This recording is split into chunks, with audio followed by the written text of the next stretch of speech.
I am Mohammed Yusuf Lon, lecturer commerce, Boys High Secondary School, Yunus. Today, I have chosen the topic for class 11, trade and its classification and helping agencies of trade. The subject is business studies. पहले हम देखेंगे what is trade. Trade commerce का एक ऐसा हिस्सा है activities relating to sale, transfer और exchange of goods are known as components of trade. वो तमाम काम जो हम करते हैं सेल करने के लिए या ट्रांसफर गुड्स करने के लिए या एक्सचेंज करने के लिए, ये ट्रेड में आता है। फॉर एग्जाम्पल, अगर किसी इंडस्ट्री में कोई फॉर एग्जाम्पल हम सीमेंट इंडस्ट्री की बात लेते हैं, जब वो प्रोड्यूस कर लेते हैं, अगर ट्रेड वहां पर ना होगी तो वो इस काबिल न रहेंगे कि वो अपने गुड्स को प्रोड्यूस कर ले, क्योंकि वो प्रोड्यूस तो कर लेते हैं forward purpose, for consumption purpose. अगर ये एजेंसीज इसमें ना आए, इसमें ट्रेड ना हो, इनके गुड्स को एक्सचेंज ना किया जाएगा, ट्रांसफर ना किया जाए, तो वो प्रोड्यूस करने के काबिल ही नहीं, क्योंकि जो उन्होंने प्रोड्यूस किया था, जब तक न वो सेल हो जाएगा, जब तक न वो बिकेगा, तब तक वो अगला कदम नहीं उठा सकते हैं। इसलिए ट्रेड जो है ये कॉमर्स में एक अहम किरदार अदा कर लेता है कि प्रोड्यूसर जो कुछ भी बना लेता है, इसको कहां पर लाते हैं, जहां पर ये कंज्यूम होगा, यानी कंज्यूमर्स तक। कंज्यूमर्स तो डिजायर कर लेते हैं, उनकी चाहत होती है। फॉर एग्जाम्पल, हम सीमेंट की बात लेंगे, कंज्यूमर को तो सीमेंट चाहे, प्रोड्यूसर तो ने बना लिया, लेकिन बीच में जो ट्रेड है, जब ट्रेड इसमें आता है, जब एक एक्टिविटी हम कर लेते हैं, जब इनकी गुड्स को ट्रांसफर किया जाता है, तभी उनकी डिजायर भी, उनकी ख्वाहिश भी पूरी हो जाती, प्रोड्यूसर की ख्वाहिश भी पूरी हो जाती है और जो कंज्यूमर है उसकी ख्वाहिश भी पूरी हो जाती है। अब हम इस ट्रेड को क्लासिफाई दो हिस्सों में पहले कर लेंगे। इंटरनल ट्रेड, जो हम इंटरनल ट्रेड वो ट्रेड होती है जो within the boundaries of our country होगा, या अगर स्टेट की बात होगी, within the boundaries of state, तो यहां पर हम कंट्री की बात करेंगे, within the boundaries of country.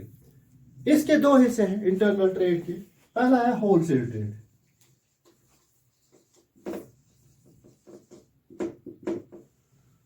Wholesale trade क्या होता है, यानी इंटरनल की हम बात कर लेंगे। इसमें दो हिस्से हैं इसके। होलसेल ट्रेड, होलसेलर वो ताजर होता है जो गुड्स को he buys the goods in large quantities, काफी मिकदार में वो चीजें खरीद लेता है। किससे खरीद लेता है? मैन्युफैक्चरर से या प्रोड्यूसर से हम कहेंगे, उससे काफी मिकदार में चीजें खरीद लेता है और इन चीजों को कहां पर पहुंचाता है? वो इन चीजों को रिटेलर तक पहुंचाता है। वो खुद रिटेल नहीं कर सकता है। होलसेल का काम ही है कि he buys the goods in large quantities. जब उसने लार्ज क्वांटिटीज में ले लिया तो वो इनको कहां पर डिस्ट्रीब्यूट करता है? इन wholesaler, in retailers.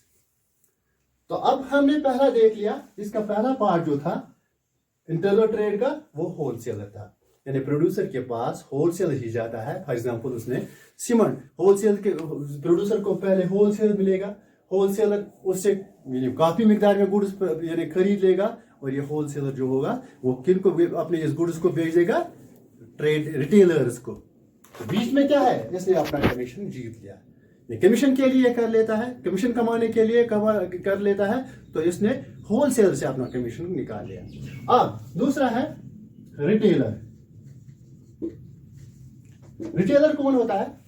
Retailer is one who buys goods from the wholesaler. ये छोटे छोटे मिकदार में, फॉर एग्जांपल, अगर उसने 100 गाड़ियां सीमेंट की खरीदनी होलसेलर ने, तो रिटेलर्स, बहुत सारे रिटेलर मार्केट में आपको मिल सकते हैं, तो हर रिटेलर को ये in small quantities goods purchase कर लेता है। और रिटेलर जो है वो कहां, किनको मिलता है? कस्टमर जरूरी कहां पर आता है? वो होलसेलर के पास नहीं जा सकता है। कस्टमर, कंज्यूमर जो है वो तो रिटेलर के पास ही आता है। देयरफॉर होलसेलर लार्ज क्वांटिटी में गुड्स परचेज कर लेता है, जबकि रिटेलर जो है वो होलसेलर से स्मॉल क्वांटिटीज में गुड्स परचेज कर लेता है और किन को बेच देता है, और कंज्यूमर्स को बेच देता है। तो ये रिटेलर जो है इसका भी जो काम था, उसका भी काम यही था कि वो इसमें से कमीशन हासिल कर ले। हो गया ये इंटरनल। पहला क्या है? इंटरनल ट्रेड, जो हम अपने मुल्क के अंदर कर सकते हैं। दो किस्में इसकी, होलसेल ट्रेड जो लार्ज क्वांटिटीज में कहीं, दूसरा है रिटेलर ट्रेडर जो छोटे क्वांटिटीज में गुड्स खरीद लेता है होलसेलर से और कस्टमर्स को दे देता है। दूसरा है external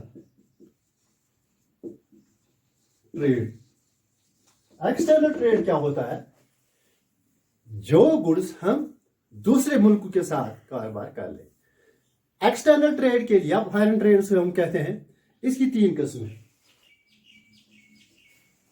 import, number B export, number C है इंट्रापोर्ट। इंपोर्ट क्या होता है? इंपोर्ट जो चीजें दूसरे मुल्कों से हम दूसरे, फॉर एग्जाम्पल चाइना में कोई चीज बन गई, इंडिया के ताजर जो है वो वहां से खरीद लेते हैं और इंडिया में उस कंजप्शन हो जाती है, कंज्यूम इंडिया में हो जाता है।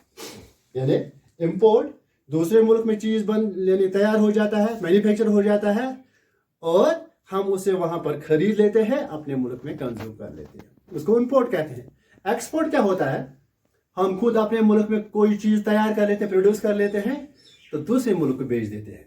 यानी जिस तरह आप देखते हैं फॉरेन ट्रेड का, यानी वहां के चीज यहाँ आते हैं, यह जिस तरह आप देखते हैं रिसेंट ईयर्स में पाकिस्तान और इंडिया की फॉरेन ट्रेड हुई थी, वहां की चीजें हिंदुस्तान लाता था, यहाँ से वहां जाती थी, जो वहां से चीजें आती, बनकर आती, तैयार होकर आती थी और हम उसको कंज्यूम कर लेते हैं, उसको हम इंपोर्ट कहते हैं। एक्सपोर्ट कहते हैं जो हम तैयार कर लेते हैं और वो इस्तेमाल कर लेते हैं, तो उसको हम एक्सपोर्ट कहते हैं। तो तीसरा है इंट्रापोर्ट। इंट्रापोर्ट क्या होता है? एक मुल्क में चीज तैयार हो गई, मैन्युफैक्चर हो गई, प्रोड्यूस हो गई, दूसरे मुल्क ने खरीद ली और तीसरे मुल्क को बेच दी, इसको हम इंट्रापोर्ट कहते हैं। There are three kinds of external trade या फॉरेन ट्रेड। पहला है इंपोर्ट, दूसरे मुल्क में चीज बनती है और अपने मुल्क में इस्तेमाल हो जाती है। एक्सपोर्ट, हमारे मुल्क में बनती है तो दूसरा मुल्क उसका इस्तेमाल कर लेता है। इंट्रापोर्ट, यानी एक मुल्क चीज तैयार कर लेता है, हम उसका कारोबार ट्रेड कर लेते हैं और दूसरे मुल्क को बेच देते हैं, उसको एक्सपोर्ट कहते हैं। अब हम जाएंगे what are the helping agencies of this trade. Helping agencies क्या होता है? जो इसको इस ट्रेड यानी लाने में मददगार साबित, या ऑक्सिलरीज ऑफ ट्रेड हम कह सकते हैं। इसमें पहला क्या आता है? पहली हेल्पिंग एजेंसी क्या, कौन सी है? Transport and communication.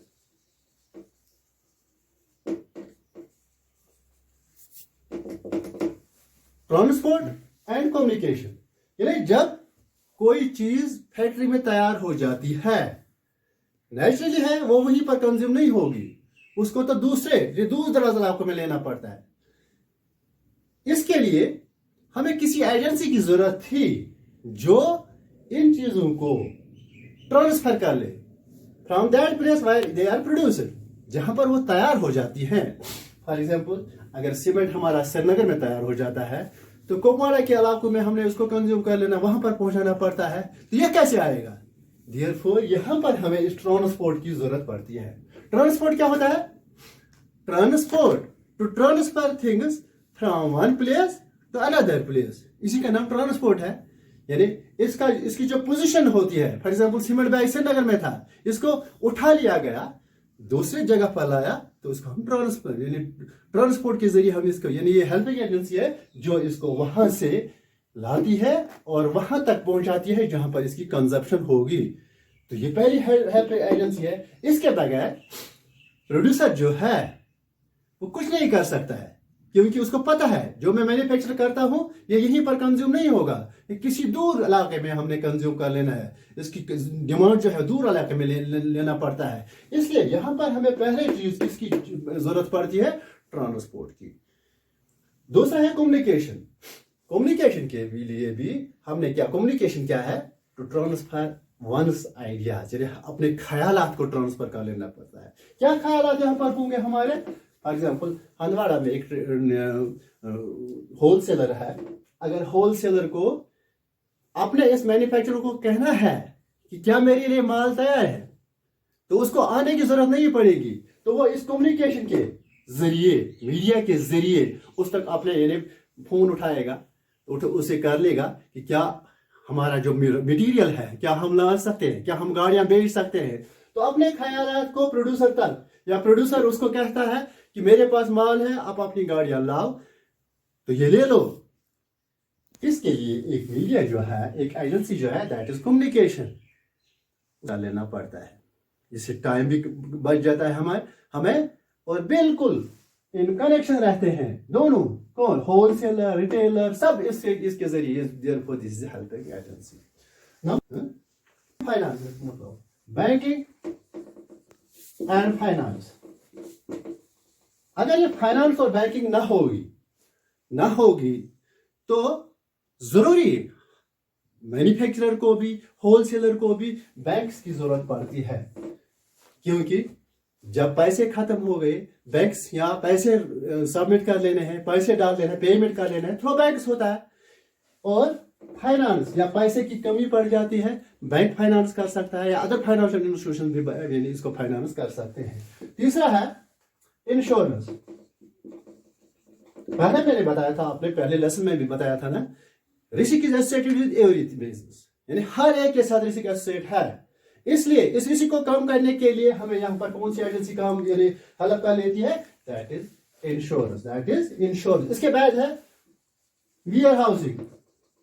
जरूरी है जब हम कोई चीज लाते हैं उसके लिए वेयर हाउस की जरूरत पड़ती है। इसलिए वेयर हाउस भी एक ऐसी एजेंसी है जो हमारे इस ट्रेड में हेल्प कर लेती है। This is the helping agency. That is all.